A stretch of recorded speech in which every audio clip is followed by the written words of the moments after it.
Hello students, you are welcome back in my YouTube channel English classes. मुझे उम्मीद है आप सभी प्रसन्न होंगे एवं मध्याह्न अध्यापन में लगे होंगे। आज हम सभी को अध्ययन करना है प्रेडिकेट का दूसरा video, parts of the predicate का पहला वीडियो कल हम लोगों ने अध्ययन किया था, जिसमें हम लोगों ने अध्ययन किया था वर्ब के विषय में, वर्ब के प्रकार को पढ़ा था और उससे संबंधित कुछ उदाहरण भी देखे थे, अध्ययन किए थे। आज हमको दूसरी वीडियो में यह जानना है कि ऑब्जेक्ट क्या है और कॉम्प्लीमेंट क्या है। सबसे पहले हम जानेंगे object. What is object? Object किसे कहते हैं? ध्यान देंगे ऑब्जेक्ट क्या होता है, इसका डेफिनेशन। ऑब्जेक्ट क्या है? The object of a sentence is the person or thing that receives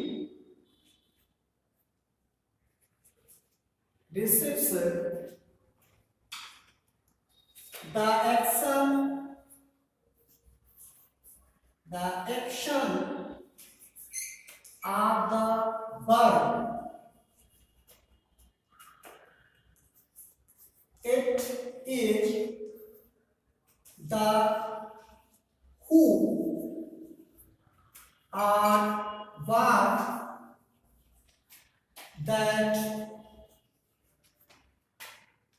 the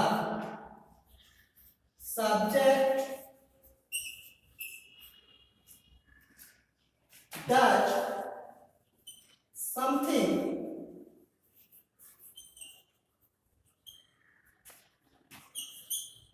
to। ये ऑब्जेक्ट का डिफिनीशन है। ऑब्जेक्ट क्या होता है, वाक्य में ऑब्जेक्ट क्या होता है, किसे कहते हैं? The object of a sentence, किसी वाक्य का ऑब्जेक्ट इज द पर्सन, कोई व्यक्ति होता है, और थिंग अथवा कोई वस्तु होता है, that receives the action of the verb, जो क्रिया के कार्य को प्राप्त करता है। इट इज द हु, यह वह होता है, और व्हाट अथवा वह होता है, दैट द सब्जेक्ट डज, जो सब्जेक्ट करता है, सब्जेक्ट के द्वारा किया गया कार्य होता है, समथिंग टू, कुछ भी हो सकता है, सब्जेक्ट के द्वारा किया गया कुछ भी कार्य क्या हो सकता है, ऑब्जेक्ट हो सकता है। क्योंकि हमने प्रेडिकेट में पढ़ा था कि प्रेडिकेट का डिफिनीशन क्या है, उसमें हम लोगों ने पढ़ा था कि प्रेडिकेट कर्ता के द्वारा किया गया कार्य होता है, जो भी कुछ कर्ता के विषय में बताया जाता है वह प्रेडिकेट होता है। ऑब्जेक्ट क्या है? एक प्रेडिकेट का पार्ट है और कर्ता के द्वारा किया गया कार्य। अब हम जानते हैं कि ये ऑब्जेक्ट के कितने प्रकार होते हैं। ऑब्जेक्ट कितने प्रकार के होते हैं? ऑब्जेक्ट दो प्रकार के होते हैं। काइंड्स ऑफ ऑब्जेक्ट, ऑब्जेक्ट के प्रकार, ये दो प्रकार के होते हैं। पहले को कहते हैं डायरेक्ट ऑब्जेक्ट, दूसरे को कहते हैं इनडायरेक्ट ऑब्जेक्ट, दूसरे को इनडायरेक्ट ऑब्जेक्ट कहते हैं, इनडायरेक्ट ऑब्जेक्ट। अब प्रश्न यह है कि ऑब्जेक्ट कैसे पता करें कि वाक्य में ऑब्जेक्ट कौन है। ऑब्जेक्ट पता करने के लिए हम वर्ब से पहले प्रश्न करते हैं व्हाट और हु का। जैसा कि आप इसमें देख रहे हैं डिफिनीशन में, हु व्हाट, ये दो चीज आए हुए हैं। इसके माध्यम माध्यम से हम जब वर्ब के पहले प्रश्न करेंगे, उत्तर में जो प्राप्त होगा वह ऑब्जेक्ट होगा।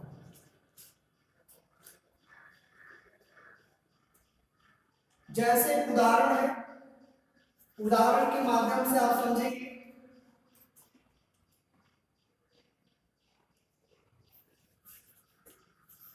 राजन प्लेज क्रिकेट। राजन प्लेज क्रिकेट। राजन क्रिकेट खेलता है, या एक उदाहरण है। हमको ऑब्जेक्ट पता करना है कि वाक्य में ऑब्जेक्ट कौन है। चूंकि वर्ब क्या है, यहाँ प्लेस वर्ब है, इस वर्ब से पहले हम प्रश्न करेंगे हु अथवा व्हाट का। तो प्रश्न करके देखें। केवल हम कहें what does Rajan play, what does Rajan play, प्रश्न करें, क्वेश्चन करें।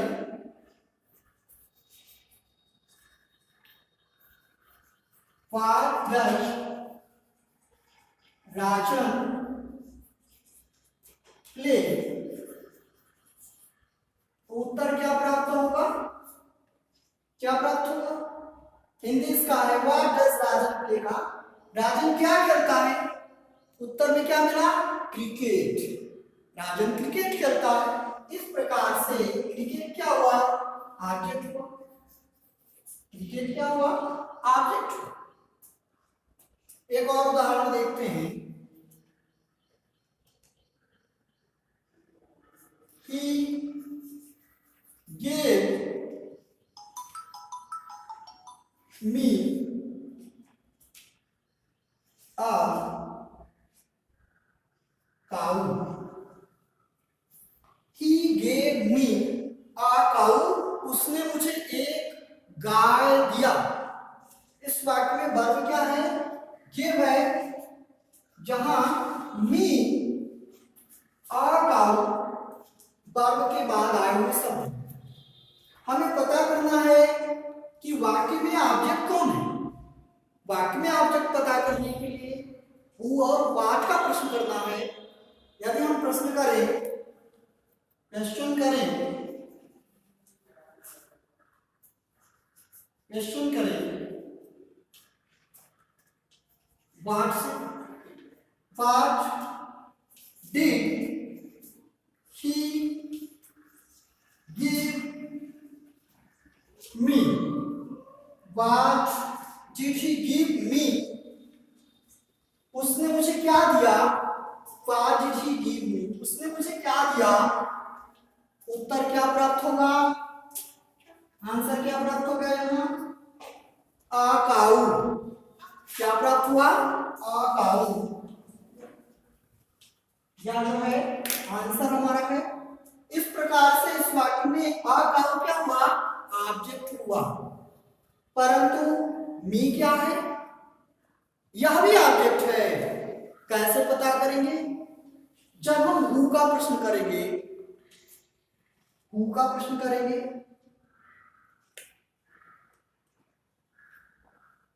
क्वेश्चन करें,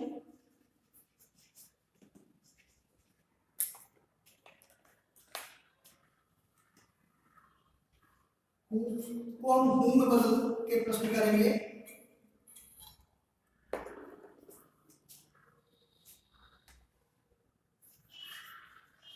Who did she give a cow? Whom did he give a cow? उसने किसे एक गाय दिया, उत्तर क्या मिलेगा, मी, मुझे। इस प्रकार से मी क्या है, मी भी ऑब्जेक्ट है। अभी हमने आपको दो प्रकार के ऑब्जेक्ट बताया है, जिसमें पहला डायरेक्ट ऑब्जेक्ट और दूसरा इनडायरेक्ट ऑब्जेक्ट बताया है। अब हम समझेंगे कि डायरेक्ट ऑब्जेक्ट और इनडायरेक्ट ऑब्जेक्ट क्या होते हैं। डायरेक्ट ऑब्जेक्ट किसे कहते हैं, इनडायरेक्ट ऑब्जेक्ट किसे कहते हैं। डायरेक्ट ऑब्जेक्ट वह ऑब्जेक्ट होता है जो व्हाट के प्रश्न पर प्राप्त होता है। व्हाट वर्ब से पहले जब हम व्हाट अर्थात क्या का प्रश्न करते हैं, उत्तर में जो प्राप्त होता है वह डायरेक्ट ऑब्जेक्ट होता है। जब हम वर्ब से पहले whom का प्रश्न करते हैं अर्थात किससे अथवा किसको का प्रश्न करते हैं, उत्तर में जो भी प्राप्त होता है वह इनडायरेक्ट ऑब्जेक्ट होता है। जैसे यहां दूसरे उदाहरण में बताया गया है, ध्यान देंगे। He gave me a cow, उसने मुझे एक गाय दिया। यहां व्हाट से प्रश्न किया गया है पहले में, what did he give me, उसने मुझे क्या दिया, उत्तर क्या मिला, आ काऊ। क्या के प्रश्न पर जो उत्तर मिलता है वह क्या होता है, डायरेक्ट ऑब्जेक्ट। इस प्रकार से आ काऊ क्या है, इस वाक्य में डायरेक्ट ऑब्जेक्ट है, डायरेक्ट ऑब्जेक्ट है। फिर दूसरा प्रश्न जो है, इस प्रश्न में whom did he give a cow, उसने किसे एक गाय दिया, उत्तर में क्या मिला, मी। तो whom के प्रश्न पर जो उत्तर मिलता है, किसको के प्रश्न पर जो उत्तर मिलता है वह इनडायरेक्ट ऑब्जेक्ट होता है। क्या होता है, इनडायरेक्ट ऑब्जेक्ट होता है।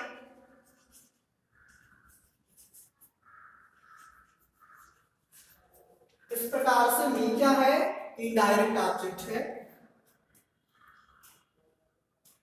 ध्यान देंगे, डायरेक्ट ऑब्जेक्ट सजीव और निर्जीव दोनों हो सकते हैं।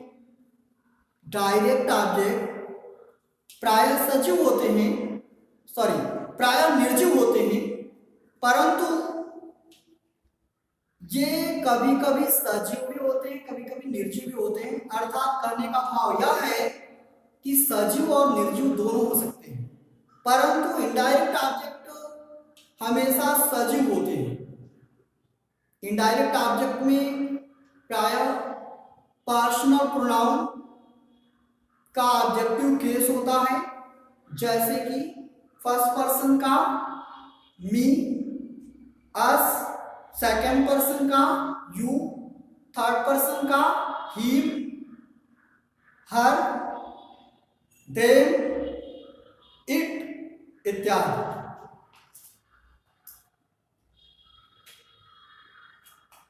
इसे आप एक बार स्क्रीनशॉट ले लें ताकि इसके आगे हम सभी अध्ययन करें।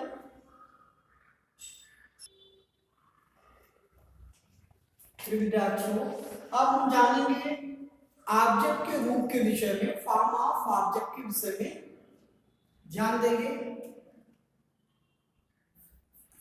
फॉर्म ऑफ ऑब्जेक्ट, ऑब्जेक्ट कितने रूप होते हैं इसके विषय में अध्ययन करना है। प्रायः ऑब्जेक्ट के 6 रूप बताए गए हैं, जो इस प्रकार से है। पहला, object as noun, object as noun, noun के रूप में। ऑब्जेक्ट दूसरा है ऑब्जेक्ट एज प्रोनाउन। तीसरा है ऑब्जेक्ट एज इंफिनिटिव।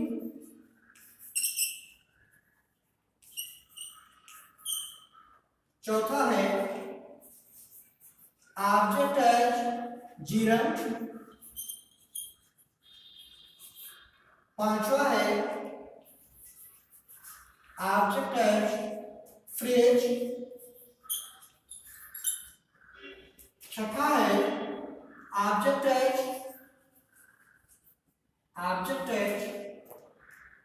क्लास। अब हम एक एक करके अध्ययन करेंगे। ऑब्जेक्ट एज नाउन क्या होता है? वह ऑब्जेक्ट जो नाउन के रूप में प्रयोग किया जाता है, वह ऑब्जेक्ट जो कोई नाउन होता है उसे ऑब्जेक्ट एज नाउन के नाम से जाना जाता है। जैसे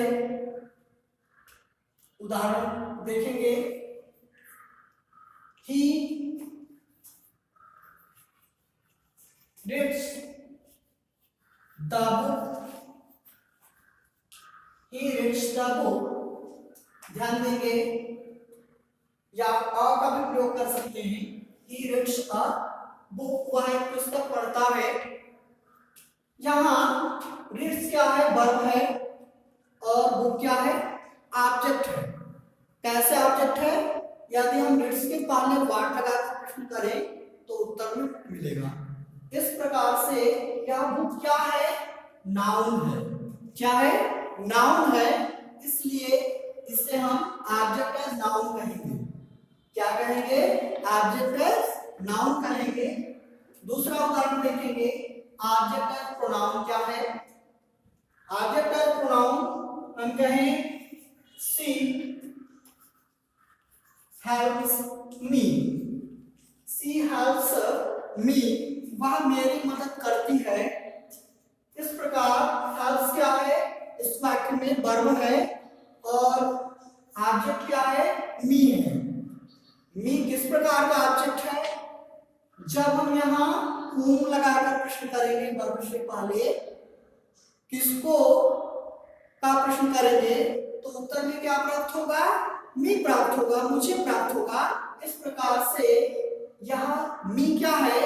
एक प्रोनाउन है, तो ऑब्जेक्ट एज प्रोनाउन के रूप में इसे जानेंगे। किस नाम से जानेंगे?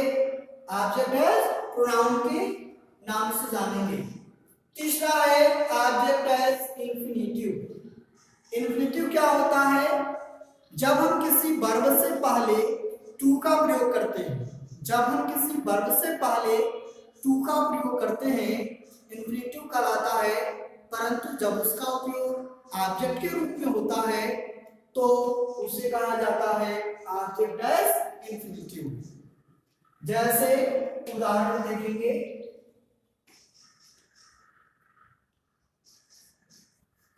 दे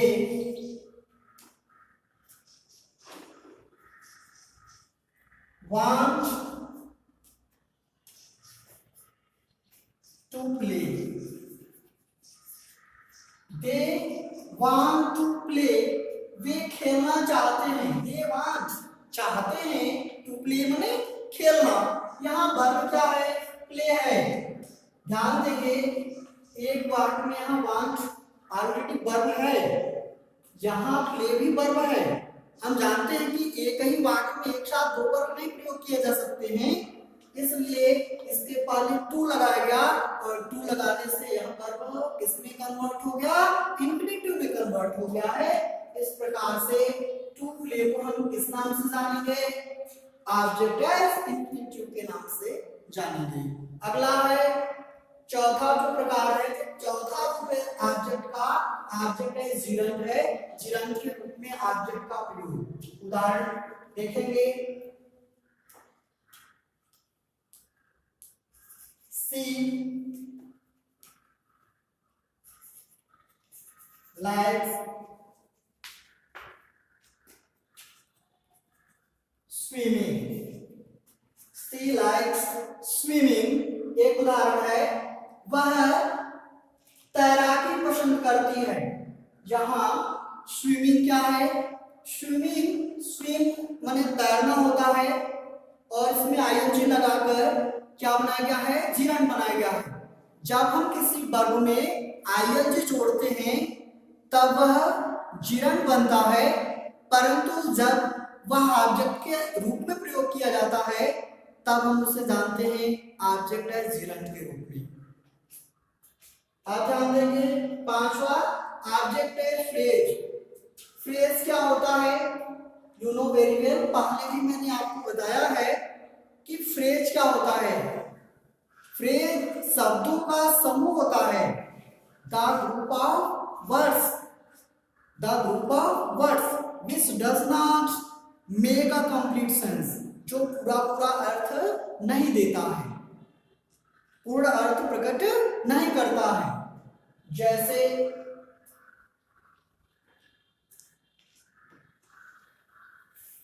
हम कहें उदित knows how to sing, how to sing। एक वाक्य है उदित knows, उदित जानता है how to sing, गीत गाना। how to sing, यहाँ how to sing, ये तीन वर्ड है और तीनों वर्ड मिलकर के एक फ्रेज बना रहे हैं। इनके पास स्वतंत्र कोई वर्ब नहीं है, इसलिए ये क्या है, फ्रेज है। शब्दों का समूह तो है परंतु पूरा अर्थ प्रकट नहीं कर रहे हैं, इस प्रकार की फ्रेज के रूप में काम कर रहे हैं। तो इसका अर्थ क्या है, उदित नोज हाउ टू सिंग, उदित गीत गाना जानता है। यह किस प्रकार का ऑब्जेक्ट है, ऑब्जेक्ट है फ्रेज है, ऑब्जेक्ट है फ्रेज है।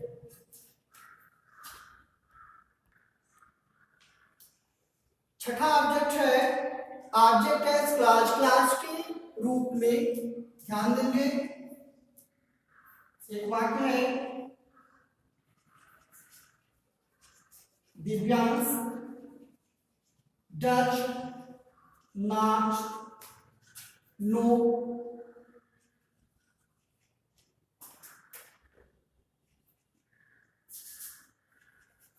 who has gone, does not know, यहां नो क्या है, वर्ब है। Divyansh does not know who has gone, यहां इस वर्ब के बाद क्या है, एक क्लॉज आया हुआ है जो कि ऑब्जेक्ट के रूप में आया हुआ है, एक ऑब्जेक्ट के रूप में कार्य कर रहा है। हु हैज गॉन, जिसमें एक क्वेश्चन वर्ड है, हेल्पिंग वर्ब है, मेन वर्ब भी है, लेकिन यह सब होते हुए क्या है, एक उपवाक्य है या किसी दूसरे वाक्य पर निर्भर है।